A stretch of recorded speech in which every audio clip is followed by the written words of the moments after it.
আমাকে কাউকে দিয়ে খুন করে দিতে পারে। অধীর চৌধুরী আসল খুনি মুর্শিদাবাদ জেলায় বসে আছে। 30টা মানুষকে খুন করেছে, 5 বারের সাংসদ হয়েছে, তো তার বিরুদ্ধে কোনো ব্যবস্থা নিতে পারে না। নিশ্চয়ই এরা চক্রান্ত করে আমাকে খুনও করে দিতে পারে। খুন হতেও প্রস্তুত আছি, কোনো অসুবিধা নাই। মরতে তো একদিনই হবে, মরণকেও আমি ভয় করি না। মহান আল্লাহ তাআলার প্রতি আমার পূর্ণ অগাধ আস্থা আছে, ভরসা আছে, উনি আমাকে হেফাজত করবেন। আপনি এর আগেও বলেছিলেন যে আপনার কাছে বেশ কিছু টেলিফোন আসছে এবং কিছু হুমকি-টুমকিও আসছে। কোন লেভেল থেকে আসছে? এরা তৃণমূলের কিছু ভুইফোর নেতা যারা তোলাবাজি করে খায়, তারা আমাকে এটা করাচ্ছে। আজও অনেক আজও আমাকে অনেক হুমকি দেওয়া হয়েছে। আমি এসব বলিনি, এসব আমি থোড়াই কেয়ার করি। কি ধরনের মানে হুমকিগুলো আসছে? তাদের বক্তব্য হচ্ছে যে আমি বাবরি মসজিদ না করতে পারি, বাবরি মসজিদ করলে তাদেরকে নাকি ইউপিতে মারবে, তাদেরকে গুজরাটে মারবে, কেটে ফেলবে, কাজে আপনি বাবরি মসজিদ থেকে পিছিয়ে আসুন। তো তারা মারবে, কে মার খাবে, তার জন্য তো আমি আমার সিদ্ধান্ত থেকে পিছাতে পারি না। কে সিকিউরিটি বাড়াবে? সিকিউরিটি তো রাজ্য সরকার দিয়ে রেখেছে, সেই সিকিউরিটি যদি থাকে থাকবে, না থাকলে উদ্যোগ করলে আমি সিকিউরিটি হাইকোর্টে যাব, অ্যাপ্লিকেশন করব।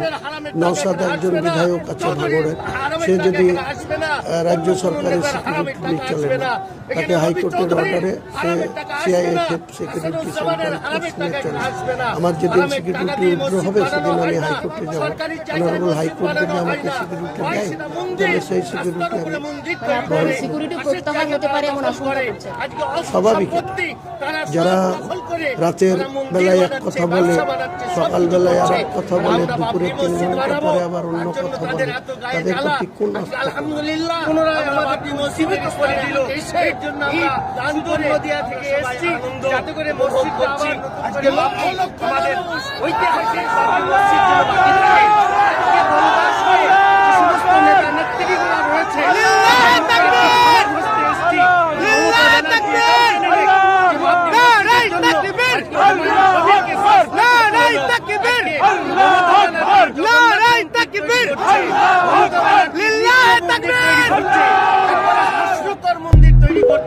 তার জন্য মমতা ব্যানার্জির কোনো কিছু নাই।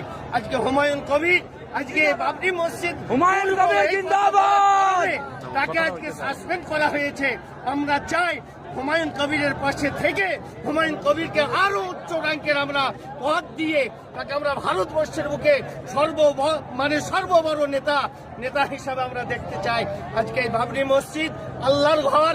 আল্লাহ কালামুল্লাহর ভাষায় বলেছেন, ওয়া আন্নাল মাসাজিদা লিল্লাহি ফালা তাদউ মা আল্লাহি ইলাহান।